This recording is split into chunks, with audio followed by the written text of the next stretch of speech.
নমস্কার বন্ধুরা, আমার ইউটিউব চ্যানেল লক্ষ্মী ছানাতে আপনাদের সবাইকে স্বাগত। আজ আমি 2026 সালের রায় ও মার্টিনের প্রশ্নবিচিত্রার প্রথম পর্যায়ক্রমিক মূল্যায়ন চতুর্থ শ্রেণীর পরিবেশ 4 নম্বর স্কুল জেনকিন্স স্কুল কোচবিহার সমাধান করব। 1 নম্বর শূন্যস্থান পূরণ করো। নাম্বার ক, তরল আর গ্যাসের নিজস্ব কোনো আকার নেই।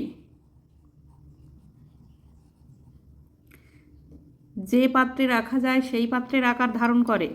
নাম্বার খ, যে জিনিস যত ভারী তার ওজন তত বেশি।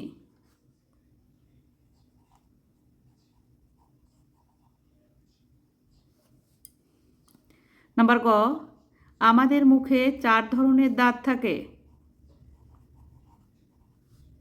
নাম্বার ঘ, বাতাস থেকে আমাদের শ্বাস নেওয়াটা হলো প্রশ্বাস।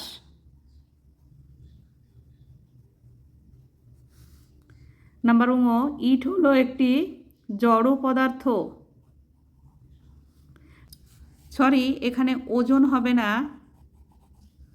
যে জিনিস যত ভারী তার ভর তত বেশি। একের বেশি রকমের জিনিস মেশানো হলে তাকে মিশ্রণ বলে।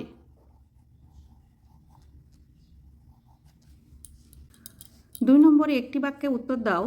নাম্বার ক, বিলুপ্ত প্রাণী কাকে বলে? যেসব প্রাণী হারিয়ে গেছে তাদের বিলুপ্ত প্রাণী বলে। নাম্বার খ, পদার্থ কাকে বলে? উদাহরণ দাও। যার ভর আছে, যার স্থান দখল করে থাকে তাকে পদার্থ বলে। যেমন জল। জল তরল পদার্থ, লোহা, প্লাস্টিক ইত্যাদি।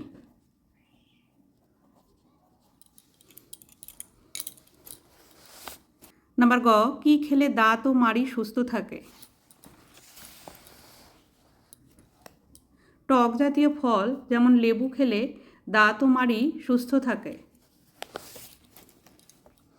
নাম্বার ঘ, ডোডো পাখি কি? ডোডো পাখি এক ধরনের হাঁসের মতো দেখতে পাখি। নাম্বার ঙ, প্যাকেট করা তৈরি খাবার খেলে শরীরে কি কি অসুবিধা হতে পারে?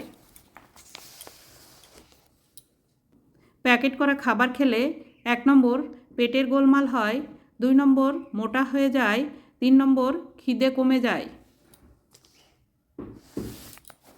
নাম্বার চ, সমুদ্রের জলে ভেজা কালো প্যান্টে সাদা সাদা দাগ হয় কেন? সমুদ্রের জলে ভেজা কালো প্যান্টে সাদা সাদা দাগ হয় কারণ সমুদ্রের জলে নুন মিশে থাকে। রোদে জল বাষ্পীভূত হয়ে যায় আর নুন লেগে থাকে। নাম্বার ছ, ভারতের একমাত্র কোন অরণ্যে সিংহ পাওয়া যায়? ভারতের একমাত্র গুজরাটের গির অরণ্যে সিংহ পাওয়া যায়। নাম্বার বর্গের জ, কাঁটা আছে এমন দুটি গাছের নাম লেখো। কাঁটা আছে এমন দুটি গাছের নাম ক্যাকটাস ও বেল গাছ। নাম্বার ঝ, সুষম আহার কাকে বলে? যে খাবারের মধ্যে শরীরের প্রয়োজনের সবকটি উপাদান থাকে তাকে সুষম আহার বলে। যেমন দানা শস্য জাতীয় খাবার, শাকসবজি ও ফল জাতীয় খাবার, তেল ঘি বাদাম জাতীয় খাবার এবং মাছ মাংস ডিম জাতীয় খাবার। 3 নম্বর 2-3টি বাক্যে উত্তর দাও। নাম্বার ক, সংরক্ষণ কাকে বলে? সংরক্ষণ যে যে কারণে কোনো জীবের সংখ্যা কমে যাচ্ছে সেই সব কারণগুলো যাতে না ঘটে তার ব্যবস্থা করাকে সংরক্ষণ বলে। নাম্বার খ, কি কি করলে ফুসফুস ভালো থাকবে? ফুসফুস ভালো রাখতে আমাদের 1 নম্বর নিয়মিত শ্বাসের ব্যায়াম করতে হবে, 2 নম্বর মুক্ত বাতাসে ছোটাছুটি ও খেলাধুলা করতে হবে, 3 নম্বর কলকারখানা ও গাড়ির ধোঁয়া থেকে দূরে থাকতে হবে। নাম্বার গ, মাইক্রোস্কোপ বা অণুবীক্ষণ যন্ত্র কাকে বলে? যে যন্ত্রের সাহায্যে খুব ছোট ছোট বস্তু যেগুলো খালি চোখে দেখা যায় না সেগুলোকে বড় করে স্পষ্টভাবে দেখা যায় তাকে মাইক্রোস্কোপ বা অণুবীক্ষণ যন্ত্র বলে। নাম্বার ঘ, পাখিরা বহুক্ষণ আকাশে উড়েও ক্লান্ত হয় না কেন? পাখিরা বহুক্ষণ আকাশে উড়েও ক্লান্ত হয় না কারণ পাখিদের শরীরে বাতাস ভরা থলি আছে, এর জন্য।